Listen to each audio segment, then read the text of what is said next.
नमस्ते छात्रों, मैं प्रतिभिका अयंगर मेरे इस चैनल के चैनल पर आपका स्वागत है। तो चलिए बच्चों, आज हम देखेंगे दूसरी इकाई का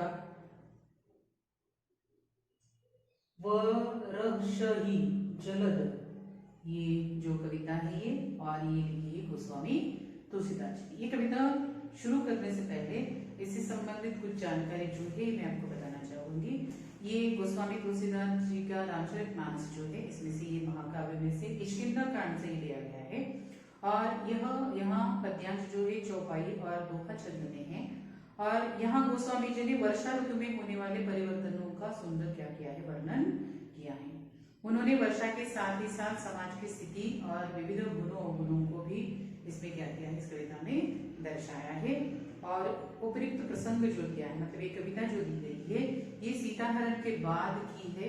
श्री राम लक्ष्मण सीता जी की खोज में जब भटकते रहते हैं, सीता जी के बिना श्री राम जब व्याकुल होते हैं और रामचंद्र जी कहते हैं कि आसमान में बादल घोर गर्जना कर रहे हैं और पत्नी सीता के न होने से मेरा मन क्या हो रहा है, डर रहा है।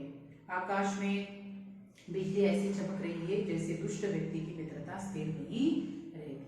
तो इस प्रकार से गोस्वामी जी ने रामचरितमानस से इस महाकाव्य से ये क्या किया है, इसका महाकाव्य के कुछ अंश इसमें क्या किए हमें दिए गए हैं। तो चलिए देखते हैं कविता। चौपाई पहले दी गई है, देखिए चौपाई में दिया है, घन घमंड नम गर्जित घोर, प्रिया हिन डरपत मन मोर, दामिनी दमक रही घन माही, खलके प्रीति जथा स्थिर नाही। देखिए यहाँ क्या है, घन घमंड नभ गरजित घोर, घन जो है बादल जो है क्या होते हैं, घोर गर्जना कर रहे हैं। और प्रिया हिन डरपत मन मोरा, और ये प्रिया जो है सीता जो नहीं है इसे ना पाकर राम जी क्या कर रहे हैं, डर रहे हैं। दामिनी, दामिनी का मतलब होता है बिजली, दमक रही चमक रही है, घन माही, और ये बिजली भी क्या है, जोर जोर से आकाश में या नभ में क्या हो रही है, चमक रही है। किस प्रकार से, खल के प्रीत जथा स्थिर नाही, खल खल मतलब दुष्ट व्यक्ति जो होता है उसकी प्रीति मतलब उसका जो दोस्ती जो होती है ये क्या नहीं होती, जैसे स्थिर नहीं होती है, उसी प्रकार से इनका मन भी क्या हो रहा है, इस कारण डर रहा है। तो ये कवि जो है ये कहते हैं कि आकाश में क्या हो गए हैं, बादल घिर आए हैं और घुमड़ घुमड़ कर ये भयंकर क्या कर रहे हैं, गर्जना कर रहे हैं।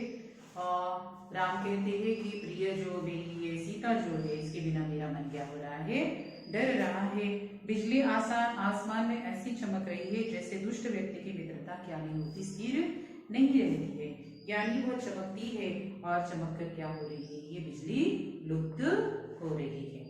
दूसरा इसके बाद देखिए, वरहस्यद जलद भूमि निआए, जथा नवही बुध विद्या पाए, बूंद अघात सहसी गिरी कैसे, खल के वचन संत सह जैसे।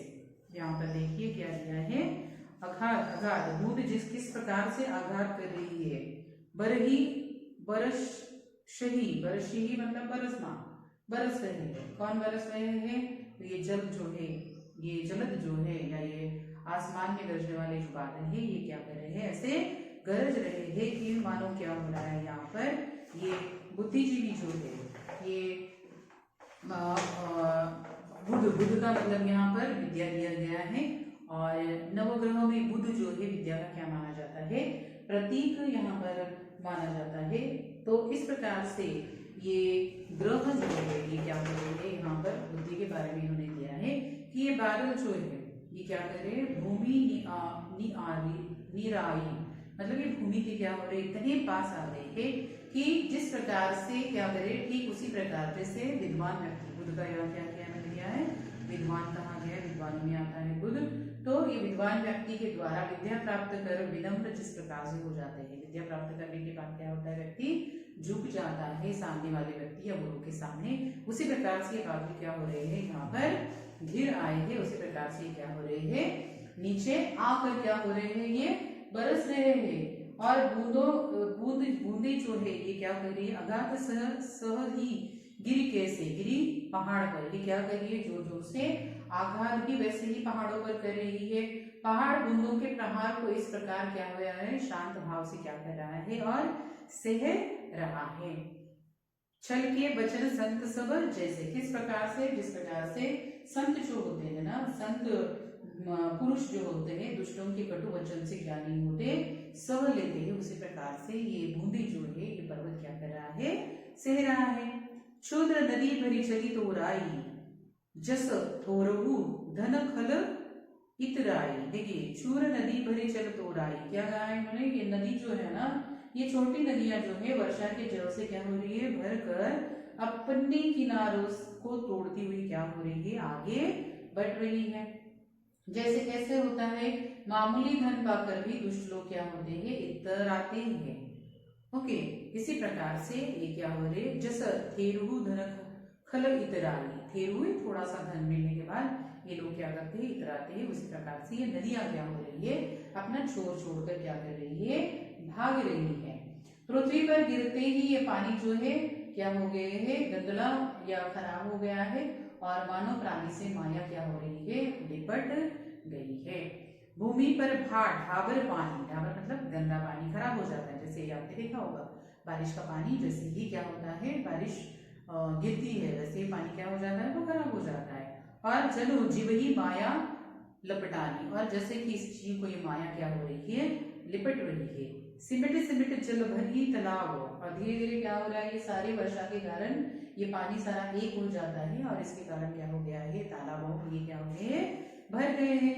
जिम सद्गुण सज्जन पही आवा, और जिस प्रकार से कैसे कैसे देखो क्या बताया है इन्होंने, कि जैसे एक एक सद्गुण क्या होता है, सज्जन व्यक्ति के पास क्या होता है, चला आता है, वैसे ही वर्षा का पानी थोड़ा थोड़ा करके किसमें आ रहा है, इस तालाब में आ रहा है। सरिता जल निधि हुई मुँह जाए, ये सरिता, सरिता मतलब नदियां जो है, ये नदियां क्या कर रही है, नदियों का पानी जो है समंदर में जाकर उसी प्रकार क्या हो गया है, स्थिर हो गया है।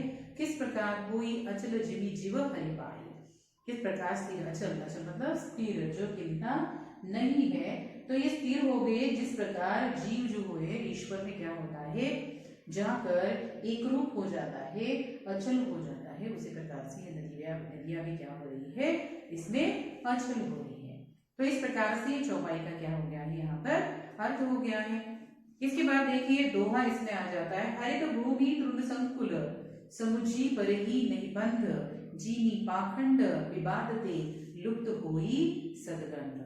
देखिए कितनी खूबसूरत बात उन्होंने दोनों में कही है, कि वो क्या कहते हैं, पृथ्वी जो है ये घास से परिपूर्ण होकर कैसी दिख रही है, हरी भरी दिख रही है और बहुत ही खूबसूरत क्या हो रही है, दिख रही है। भूमि तृण तृण संकुल, भूमि तृण संकुल का मतलब होता है कि घास से हरी भरी हो गई है। ओके, इसके बाद है समुची पर ही नहीं बंद, और इस प्रकार जिससे रास्तों का पता नहीं चल रहा है, ये घास क्या हो गई, इतनी भर आई है।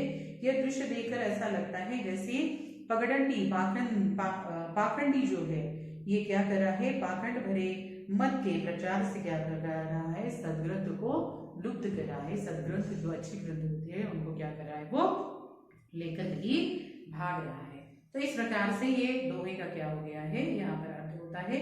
इसके बाद फिर से यहाँ आती है चौपाई दी गई है, देखो चौपाई यहाँ ये है, दादुर धुनी चौदिस सुलाही, दादुर का मतलब होता है मेंढक, धुनी का मतलब होता है स्वर, चौदिस सुलाई, उनकी आवाज जो है वो सुलाई अच्छी लगती है। तो कैसे, वेद पढ़ी जनु बुट समुदायी, जनु जैसे, बटु बालक और समुदाय मतलब समुदाय। तो ये दादुर मतलब ये मेंढकों की जो आवाज होती है वर्षा के समय, तो ये ऐसी आवाज लग रही है जैसे कि विद्यार्थी क्या कर रहे हैं, ये बालक जो है समुदाय में क्या कर रहे हैं, पाठ वेदों का पठन कर रहे हैं, ऐसे लग रहा है। नव पल्लव भय विटपने, और नव पल्लव, विटप विटप मतलब वृक्षों को क्या खिले हुए, नव पल्लव नए नए पत्ते खिले हुए, साधक मन जस मिले विवेक, और इस प्रकार को देखने के बाद ऐसे लग रहा है साधक को, जो साधना करने वाला है उसे क्या मिल जाता है, विवेक मिल जाता है, ऐसे लग रहा है। जिससे ये सुशोभित हो गई है, वट वृक्ष देखकर बहुत मन को क्या लग रहा है, अच्छा लग रहा है। अर्क जबास पात बीनु भयस जस सुराज खल उदय गाउन। अर्क, अर्क का मतलब होता है मदारी वृक्ष है, जवास भी वृक्ष है, पत्ता मतलब पत्ते, भ य उ का मतलब होता है हुए, उदयम का मतलब होता है कार्य। तो इस प्रकार से ये जवास के पत्ते जो है वो क्या लग रहे हैं, बहुत ही प्रफुल्लित लग रहे हैं, अच्छे लग रहे हैं, खूबसूरत लग रहे हैं। यहाँ पर इस प्रकार से उन्होंने क्या किया है, यहाँ दिया है। तो ये कवि जो है ये कहते हैं कि हे मदार और जवास के पौधों के पत्ते जो है ना, ये इसके सहित ये क्या कर रहे हैं, जैसे बरसात के दिनों में ये इसके साथ हो गए ऐसे लग रहा है। और इन्हें देखकर ऐसे लगता है कि मानो अच्छा शासक जो है ना, जो राजा होता है अच्छा, वो दुष्टों का क्या कर रहा है, धंधा जाता रहा है, मतलब दुष्टों का जो धंधा या काम जो है वो क्या हो रहा है, खत्म हो रहा है। इस प्रकार से यहाँ लग रहा है। ओके, अर्क चवस पाक पिरियो जस कुल जस उदयम गऊ खोजत कतहु मिल नहीं दूरी करही क्रोध जिमी घर मही दूरी। ससी संपन्न सोही मही कैसी उपकारी कै संपत्ति जैसी। देखिए क्या दिया है, ससी का मतलब है अन्न, उत्पन्न मतलब अन्न का उत्पादन करने वाला। ओके, सोह का मतलब होता है शोभमान, माही कैसी। ओके, किस प्रकार से, उपकार के संपत्ति जैसे। तो यहाँ पर इन्होंने क्या दिया है, देखो कि जिस प्रकार से अन्न जो होता है खाने का, ओके, तो ये देखकर अनाज से युक्त कहलाती जो खेती होती है ना, ये पृथ्वी की कुछ इस प्रकार क्या हो रही है, शोभामान हो रही है कि जैसे उपकार करने वाले व्यक्ति जो होते हैं वो उपकार करते हैं और हम क्या करते हैं, उसका उपकार मानते हैं। इस प्रकार से रात के अंधेरे में भी क्या हो रही है, यहाँ पर जुगनू चमक रहे हैं। तो क्या नीचे दिया है, देखो, नीसी तम घन ख्योद विराजत। ओके, ख्योद का मतलब होता है जुगनू, निशी का मतलब होता है रात, रात में क्या है, ये जुगनू चमकते हैं। उसी प्रकार जो दम्भिनी कर मिल समाज, घमंड जो है, घमंड करने वाला जो ऐसा समाज जो है ये क्या नहीं होना चाहिए, मिला हुआ है। जिस प्रकार से जुगनू चारों ओर दिखाई दे रहे हैं या देखकर ऐसा लग रहा है जैसे कि घमंडियों का समूह क्या हो गया है, एकत्रित हो गया है। इस प्रकार से कवि ने यहाँ क्या किया है, हमें बताया है। इसके बाद देखिए क्या है, कृषक निरावही चतुर किसान जिन बुध जत ही मोह मद मान। देखिए कृषि, कृषि मतलब खेती करने वाला जो किसान होता है वो, निरावही चतुर किसान है ना, कृषि खेती करने वाला जो किसान होता है, किसान क्या करता है, अपनी फसलों की निराई करता है, बुनाई जुताई करता है। और इस प्रकार से ये क्या हो रहा है, यहाँ ये जो है जीम बुध तजही मोह मद मान। तो यहाँ पर ये दिया है कि ऐसे घमंडी व्यक्ति जो बुध जो होता है, बुध सर्वशक्ति का क्या माना गया है, प्रतीक माना गया है। और इस प्रकार से यहाँ उन्होंने दिया है कि इस प्रकार से क्या है कि ये बुध जो है ये क्या करता है, चतुर किसान अपनी फसलों की जिस प्रकार से निराई करता है, उसे देखकर ऐसा लगता है कि विद्वान लोग मोह मद माया का त्याग कर रहे, क्या कर रहे हैं, आगे बढ़ रहे हैं। उसके बाद दिया है, देखो, देखियत चक्रावत खग नाही कलही पाई जिन धर्म पराही। ओके, तो इस प्रकार से सारे भाग जाते हैं, त्याग देते हैं। मतलब जो बरसात के दिन जो होती है इसमें चक्रवात, जो पक्षी चक्र बाघ मतलब एक चकवा पक्षी जो होता है, उसकी बात यहाँ पर ये कर रही है, पक्षी जैसे दिखाई नहीं देता है। तो उसी तरह से शोभामय हो रही है ये पृथ्वी जो है, इससे ऐसा लग रहा है कि जैसे कलयुग के धर्म का क्या हो गया, यहाँ पर पलायन हो गया है। कलयुग पाई जिम धर्म है, मतलब कलयुग में धर्म का क्या हो गया है, शायद पलायन हो गया है। विविध जंतु शुक्ल माही भ्राजा, भ्राजा का अर्थ होता है शोभामान, माही का अर्थ है भूमि। प्रजा बड़ जीवी पाई सुराज जहां तहां रहे पथिक थकी नाना जीवी इंद्रिय गण उपजे ज्ञान। तो यहाँ पर देखिए उन्होंने दिया है कि विविध ये जंतु जो है ये क्या होते हैं, जैसे पृथ्वी पर अनेक जीव जंतु से भरी पड़ी है, उसी तरह से उसी से ये क्या हो रही है, ये शोभामान होती है। जैसे अच्छे राजा के राज्य में क्या होती है, प्रजा की क्या होती है, वृद्धि होती है, प्रजा की क्या होती है, प्रजा का विकास होता है।